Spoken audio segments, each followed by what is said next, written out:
नमस्कार आमी ज्योतिष सम्राट विनय शास्त्री। आज के आमार भिडियोर आलोच्य विषय वृश्चिक राशिर ज्येष्ठा नक्षत्रेर मे मास केमन जाबे। आमी एर आगे वृश्चिक राशिर सामग्रिक राशिफल मे मासेर आमी बोलेछि। एइबार नक्षत्र धरे धरे स्पेशालाइजेशन करे ज्येष्ठा नक्षत्र सम्बन्धे आमी बोलबो।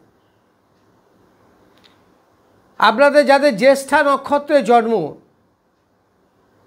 तारा जानेन ज्येष्ठा नक्षत्रेर वैशिष्ट्य प्रकृति। तबुओ आमी दो चार कथा बोले दी। ज्येष्ठा नक्षत्र एक रयेल नक्षत्र, राजकीय नक्षत्र। এই নক্ষত্রের দেবতা দেবরাজ ইন্দ্র। এই নক্ষত্রের জাতকরা বেশ বুদ্ধিমান হন, চালাক চতুর, সাবলীল ক্ষমতা, ভোগের বাসনা যা কিছু হাই ফাই। আপনারা জানেন দেবরাজ ইন্দ্রের বাহন ছিল ঐরাবত, অর্থাৎ হাতির উপর চড়ে তিনি গমন করতেন। তাই এই সব জাতকদের একটু হাই ফাই অর্থাৎ উচ্চ চালচলন মানসিকতা দেখা যায়। এরা যা খাইতে ভালোবাসে তা উচ্চমানের, যা পোশাক পরিচ্ছদ তাও উচ্চমানের, জীবনের চলার স্টাইলটাই হচ্ছে উচ্চমানের।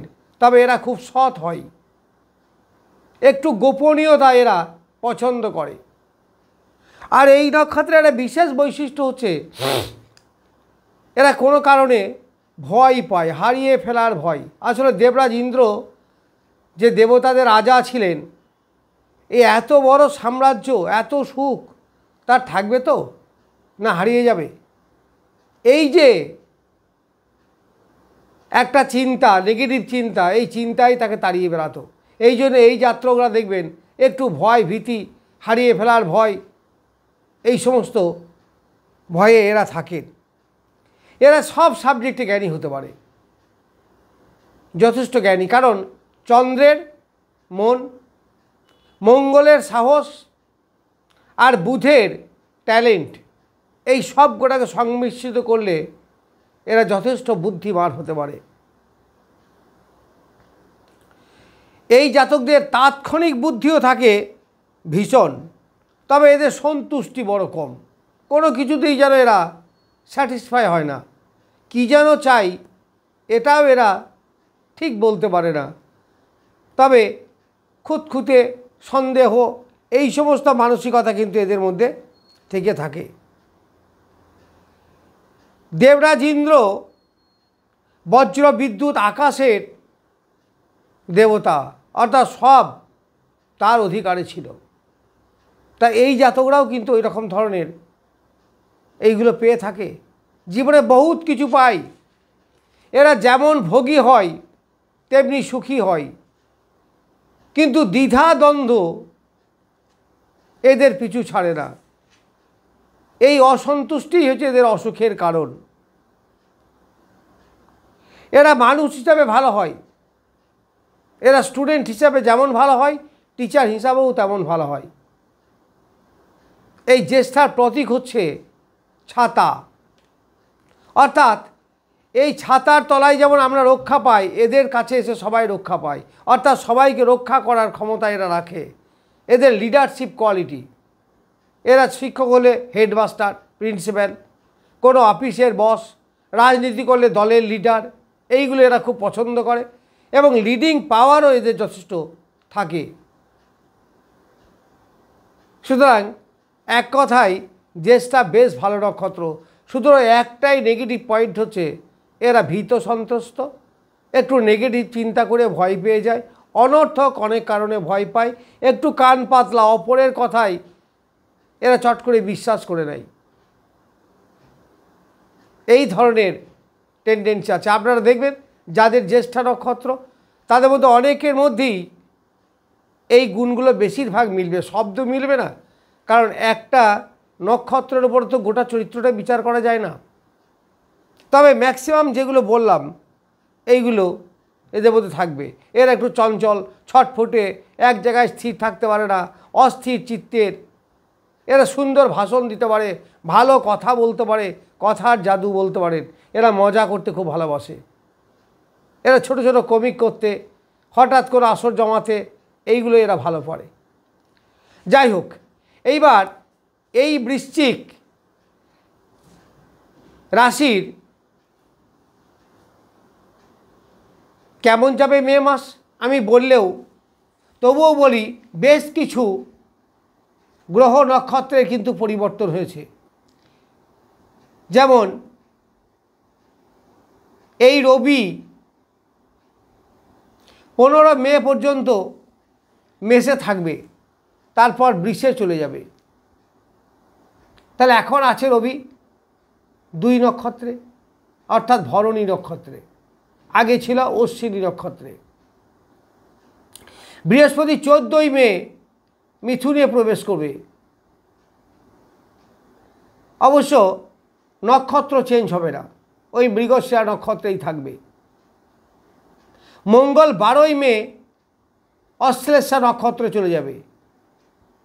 তাহলে এই গোটা মে মাসের রাশিফল বলতে গেলে এই যে নক্ষত্রের পরিবর্তন হবে 12 তারিখে, তাহলে 12 তারিখের পরে রেজাল্টটাও পাল্টে যাবে। আমি বলছি, একে একে বলছি, এইগুলো একটু বলে নিই। আর শনি তো 26 এপ্রিল পরিবর্তন করেছে। বুধ 6 মে মেষে প্রবেশ করবে অশ্বিনী নক্ষত্রে, অর্থাৎ 5 মে এই পর্যন্ত থাকবে মিনে। শুক্র 25 এপ্রিল 26 নক্ষত্রে প্রবেশ করেছে, অর্থাৎ এখন সে 26 নক্ষত্রেই থাকবে। আর রাহু কেতু 29 মে রাশি পরিবর্তন করবে, নক্ষত্র পরিবর্তন নয়, রাশি পরিবর্তন, অর্থাৎ মীন থেকে কুম্ভে, আর কেতু কন্যা থেকে যাবে সিংহে। সেই নিয়ে আমি ভিডিও করব, খুব তাড়াতাড়ি করব।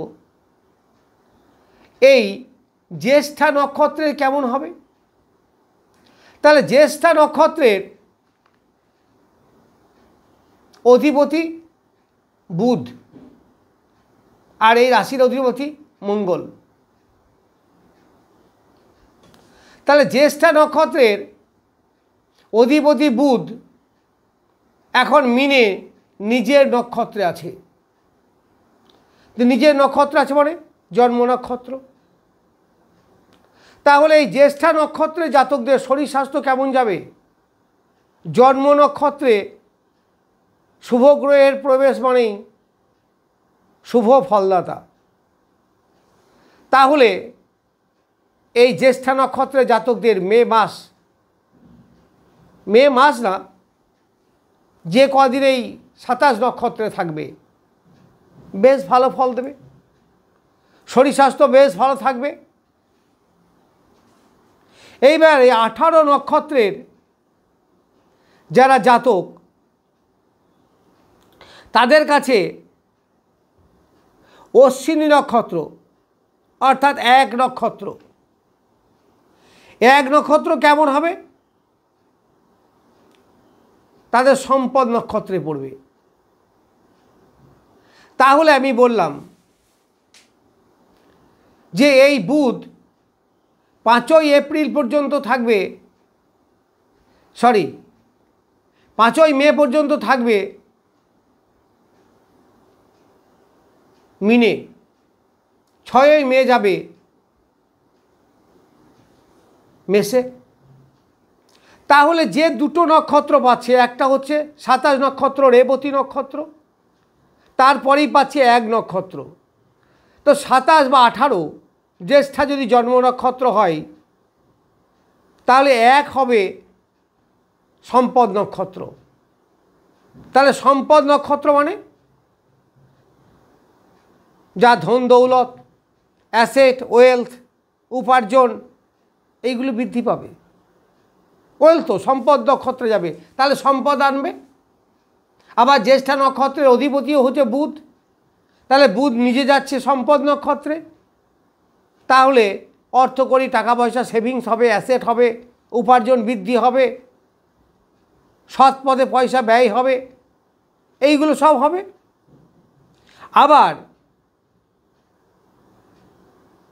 এই বুধ গিয়ে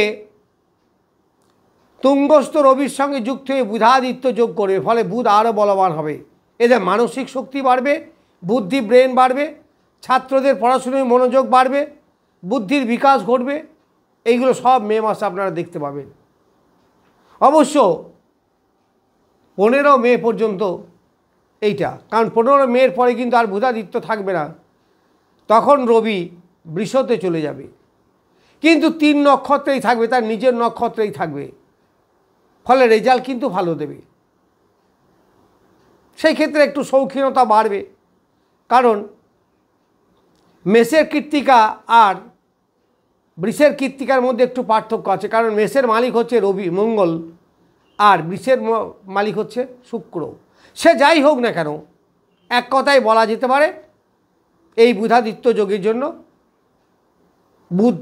বুদ্ধির বিকাশ ঘটবে, ছাত্রদের পড়াশোনায় মনোযোগ হবে, এই সময় যাদের রেজাল্ট বেড়ে তাদের রেজাল্ট ভালো হবে, মন মানসিকতা ভালো থাকবে, অর্থ বৃদ্ধি হবে, উপার্জন বৃদ্ধি হবে, অ্যাসেট বৃদ্ধি হবে, এইগুলো সব পাবে, কারণ সম্পদ নক্ষত্রে যাচ্ছে বুধ 6 মে থেকে।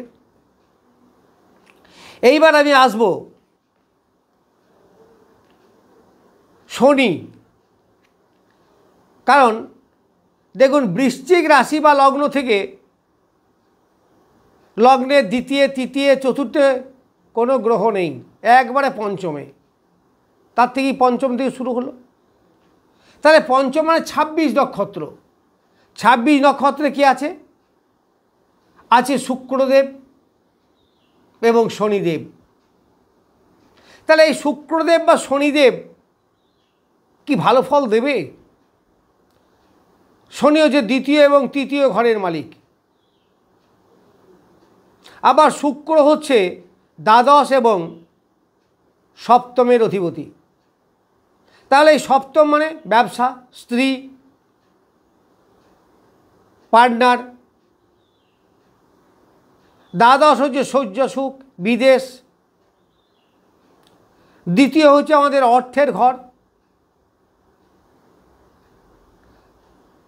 তার তৃতীয় চতুর্থপতি শনি, তৃতীয় মানে কমিউনিকেশন, চেষ্টা, ইচ্ছা, ডেভেলপমেন্ট, প্রমোটারি ব্যবসা, ইচ্ছা পূরণ, আয়ু অর্থাৎ শরীর স্বাস্থ্য, এইগুলোকে বোঝাবে। আর চতুর্থ হচ্ছে মন মানসিকতা, মা, গাড়ি বাড়ি, জমি জায়গা, বিষয় সম্পত্তি, এইসব। তাহলে এই যেগুলো বললাম এগুলো কি ভালো হবে? তাহলে আমাকে দেখতে হবে প্রথম 26 নক্ষত্র কোন জায়গায় পড়ছে। তাহলে 18 যার জন্ম নক্ষত্র জ্যেষ্ঠা, 26 হচ্ছে তার অতি মিত্র নক্ষত্র। তাহলে নবতারায় আমাদের যে 9টা ভাগ, জন্ম, সম্পদ, বিপদ, ক্ষেম, প্রত্যয়ী, সাধক, বধ, মিত্র, অতিমিত্র। অতিমিত্র হচ্ছে বেস্ট, অর্থাৎ ভেরি ভেরি গুড ফ্রেন্ড বা বেস্ট ফ্রেন্ড বলতে পারেন। অর্থাৎ এই নক্ষত্রে যে গ্রহই আসবে সেই ভালো ফল দেবে, সে শনি হোক, রাহু হোক, কেতু হোক, অশুভ হোক, শুভ হোক, যাই হোক না কেন। তাহলে শনি এই নক্ষত্রে এসেছে, আবার শুক্রও এই নক্ষত্রে আছে, শুক্র তুঙ্গস্থ। তাহলে এই শুক্র এবং শনি এই জ্যেষ্ঠা নক্ষত্রকে অনেক কিছু দেবে এই মাসে। কি কি দেবে? প্রথম দেবে দাম্পত্য সুখ দেবে,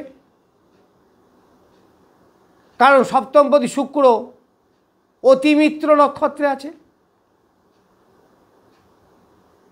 আবার শনি চতুর্থপতি, তাহলে মনের শান্তি এইগুলো দেবে। তৃতীয়পতি যোগাযোগ, বাইরে কোথাও যাওয়া, বিদেশে যারা আছেন ভালো, বিদেশ যারা যেতে চাইছেন এ মাসে যেতে পারেন, দূরে যারা চাকরি করেন ভালো, এইগুলো সবই ভালো। কারণ এই নক্ষত্র 18 বা জ্যেষ্ঠা নক্ষত্রের কাছে ভীষণ ভীষণ শুভ নক্ষত্র।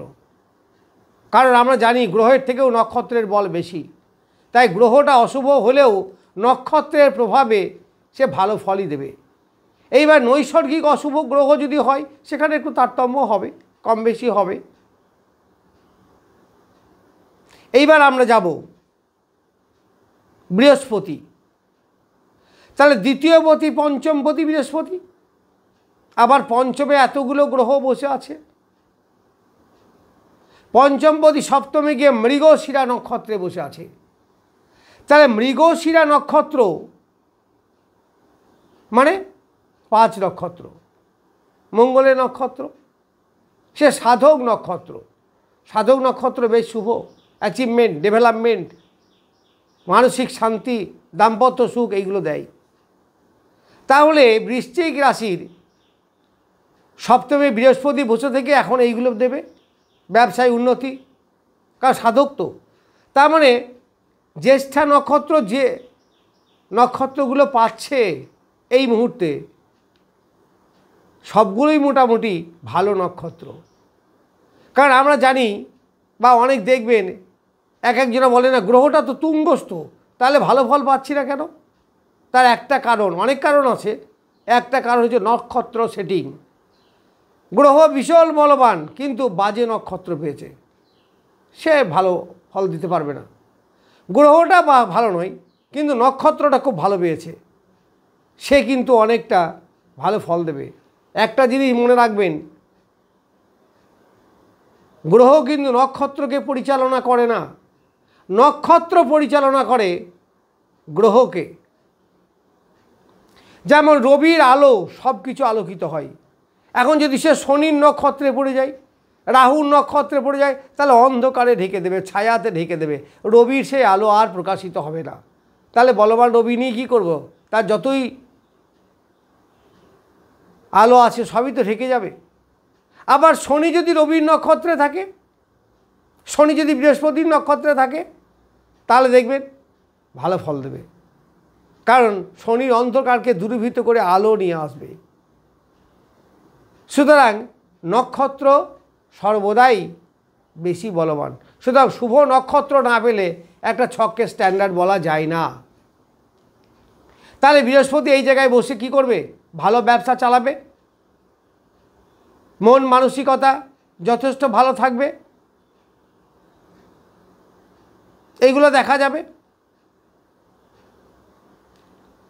দাম্পত্য জীবনে সুখ আসবে, যারা ব্যবসা ডিলিংস করেন তাদের যথেষ্ট ভালো হবে, খরিদ্দার বা ক্লায়েন্ট এদের সঙ্গে সুসম্পর্ক বজায় থাকবে। এইবার আমি আসব লগ্ন বা রাশিপতি মঙ্গল কোথায়। তার লগ্ন বা রাশিপতি মঙ্গল এখন আছে নবমে, কর্কটে বসে আছে, পুষ্যা নক্ষত্রে। পুষ্যাও খুব ভালো নক্ষত্র, যদিও শনির নক্ষত্র ও ভালো নক্ষত্র। পুষ্যার অনেক কোয়ালিটি আছে, আমার খুব প্রিয় নক্ষত্র এই পুষ্যা নক্ষত্র। তাহলে এই পুষ্যা নক্ষত্র কোন জায়গায় পড়ছে নবতারা চক্করে? পুষ্যা মানে 8, 8 মানে 26, 26 মানে অতিমিত্র। অর্থাৎ ওই যে শনি শুক্র যেমন ভালো ফল দিচ্ছিল, এখানেও কিন্তু বেশ ভালো ফলই দেবে, কারণ অতিমিত্র তার মানে তার সবটাই শুভ। Gain and gain, profit and profit, no loss at all, এইটা বলা যেতে পারে। তাহলে জ্যেষ্ঠা নক্ষত্রের বেশ ভালো যাবে, দারুণ সুখময় সময় বলতে পারেন। এইবার রাহু আছে 25 নক্ষত্রে, তাহলে 25 হচ্ছে মিত্র নক্ষত্র। 18 যাদের জন্ম নক্ষত্র, 25 তাদের কাছে মিত্র নক্ষত্র। মিত্র মানে কি? অতিমিত্রর মতো অত ভালো নয়, অর্থাৎ 26 নক্ষত্রে শুক্র শনি মঙ্গল যতটা ভালো নক্ষত্র পেয়েছে এতটা ভালো নয়, তবে ভালো। রাহু তো নৈসর্গিক অশুভ গ্রহ, আপনারা জানেন। তাহলে শুক্রের সঙ্গে থেকে কিছুটা দাম্পত্য সমস্যার সৃষ্টি যে করবে না তা নয়, কিন্তু এই নক্ষত্রের প্রভাবে ওই যেটুকু খারাপ গুণ ছিল সেটাও দূরীভূত হবে, অর্থাৎ ফ্রেন্ডলি তৈরি হবে। তা ফ্রেন্ড যদি কারোর সঙ্গে তৈরি হয় তাহলে কি হবে? উপকার পাবে, ভালো হবে, লাভ হবে, প্রফিট হবে। তাহলে রাহু এখানে মোটামুটি তাদের ফেভারেবল অনেকটা। তাহলে মোরারলেস যতগুলো দেখলাম সবাই কিন্তু বেশ ফেভারেবল জায়গায় আছে। আবার সপ্তমস্থ বৃহস্পতি একাদশে দৃষ্টি দিচ্ছে, এটা খুব ভালো। তাহলে এই রাহু কেতুর প্রভাব যা আছে মোটামুটি সেই রকমই, কারণ 29শে মে গিয়ে রাহু কেতু রাশি চেঞ্জ করবে, তখন ফলের আমূল পরিবর্তন ঘটবে। অবশ্যই তা নিয়ে আসব, কিন্তু মোটামুটি 29শে মে মানে প্রায় শেষ। সেই জন্যে ওদের প্রভাব খুব একটা বেশি বললাম না। তবুও ওই 29, 30, 31 যা 3 দিন আছে এখানে রাহু চলে আসবে কুম্ভ রাশিতে, কেতু চলে যাবে সিংহ রাশিতে। কিন্তু একটা জিনিস মনে রাখবেন, যখনই রাহু ওই কুম্ভ রাশিতে আসবে মঙ্গল কিন্তু অশ্লেষা নক্ষত্রে থাকবে। এই অশ্লেষা নক্ষত্র মানে এটাও ভালো, এটাও জ্যেষ্ঠা নক্ষত্রের কাছে ভালো, কারণ জ্যেষ্ঠা মানে 18 মানে 18কে 9, অশ্লেষা মানে 9, আবার 27 রেবতী 7 আর 2 9। তার মানে এই জন্ম নক্ষত্র জ্যেষ্ঠা, অশ্লেষা এবং রেবতী একই নক্ষত্র, তিনটিই বুধের নক্ষত্র, ফলে রেজাল্ট একই হবে। তাহলে যখন মঙ্গল এই অশ্লেষা নক্ষত্রে চলে আসবে তখন জন্ম নক্ষত্রে চলে আসবে। তো জন্ম নক্ষত্র মোরারলেস ভালো ফলই দিয়ে থাকে, বিশেষ করে শরীরের ক্ষেত্রে। তবে এদের অলসতা, কুড়েমি এইগুলো একটু বেড়ে যাবে। কিন্তু এই মঙ্গলের সপ্তম দৃষ্টি পড়বে বৃশ্চিক রাশি বা লগ্নের ক্ষেত্রে তৃতীয়, কারণ নবমে বসে আছে। আর অষ্টম দৃষ্টি পড়বে কুম্ভে, যেখানে রাহু ঢুকবে। ফলে রাহুর উপরে মঙ্গলের দৃষ্টি, এটা কিন্তু ভালো নয়। এইটুকুই বলে রাখলাম। কেন ভালো নয়, কতটা ভালো কতটা খারাপ, কারণ ওর প্রভাব এর পরে পড়বে। আবার এই মঙ্গল যখন সিংহ রাশিতে প্রবেশ করবে তখন ডাইরেক্ট সপ্তম দৃষ্টি পড়বে ওই রাহুর উপরে। তা দৃষ্টি পড়লেই কি খারাপ হবে? এখানে কিন্তু ডিগ্রির একটা বড় ব্যাপার আছে, কার কত ডিগ্রিতে পড়ছে। কারণ আমরা বলি এর সঙ্গে এর যোগ হলো, এর সঙ্গে এর যোগ হলো, যোগ কি সর্বদাই হয়? সেখানে একটা ডিগ্রির তারতম্য আছে। মোটামুটি 3 ডিগ্রির মধ্যে হলে ভালো যোগ, 6 ডিগ্রি হলে মোটামুটি যোগ, 10 ডিগ্রি পেরিয়ে গেলে যোগই হয় না। যেমন আমরা বলি রবি শুক্র দারিদ্র যোগ। এবার দেখা গেল রবি শুক্র একই ঘরে আছে, কিন্তু রবি আছে 28 ডিগ্রিতে আর শুক্র আছে 2 ডিগ্রিতে, তাহলে ডিফারেন্সটা কত হলো? 26 ডিগ্রি। এটা যোগ হয় না, একে দারিদ্র যোগ বলা যায় না। সুতরাং একই ঘরে থাকলেই যে যোগ হবে এমনটা মানে নয়। আবার কাছাকাছি থাকলেও দেখা যাবে দুটো 2 নক্ষত্রে আছে, একই ঘরে আছে, দুজনের তফাৎ দেখা গেল হয়তো 7 ডিগ্রি 8 ডিগ্রি এরকম, কিন্তু রবি আছে শ্রবণা নক্ষত্রে আর শুক্র আছে ধরে নিলাম ধনিষ্ঠা নক্ষত্রে। তাহলে একই ঘরে ডিগ্রির তফাৎও কিন্তু 6-7 ডিগ্রি, কিন্তু দুজনের দুটো নক্ষত্রে আছে, আলাদা আলাদা নক্ষত্র। এই ক্ষেত্রেও কিন্তু এই যোগ হলো না। ফলে একই ঘরে থাকলে আমরা যে যোগের কথা বলি তা কিন্তু নয়। এইটা যদি আপনারা বুঝবেন, জ্যোতিষ ঠকাতে পারবে না। একই ঘরে আছে লিখে দিল দারিদ্র যোগ, আপনি একটু ভয় পেয়ে গেলেন। আমি দেখুন তো দুটো ডিগ্রি কোথায় আছে, দুটো কি একই নক্ষত্রে আছে? সুতরাং ফলের তারতম্য ঘটবে। অনেকে কাছে আমরা দেখেছি অনেকে এভাবে লিখে দেন, কিন্তু এটা লেখা উচিত নয়। কারণ দারিদ্র সে বা সে যে কোনো হোক, অঙ্গার যোগ, সাপিক দোষ, যে কোনো দোষই হোক, হয় না। অনেক দূরত্ব থাকলে হয় না, একই ঘরে থাকলে কী হবে। যাই হোক, সেটা হচ্ছে একটা বিতর্কিত আলোচনা। আমি জ্যেষ্ঠা নক্ষত্র সম্বন্ধে মোটামুটি বললাম।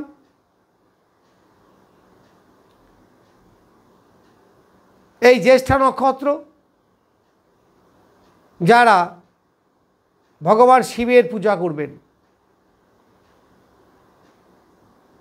আবার মহামৃত্যুঞ্জয় মন্ত্র পাঠ করবেন, দেখবেন আপনাদের অনেক উপকার হবে। দেখে নেবেন, প্রত্যেক দিন না পারলে অন্তত সোমবারটা করবেন, একটু শিবকে অভিষেক করাবেন, একটা বেলপাতা দেবেন, বেশি কিছু দিতে হবে না, একটা বেলপাতা একটা বাতাসা দেবেন, দেখুন না কি হয়।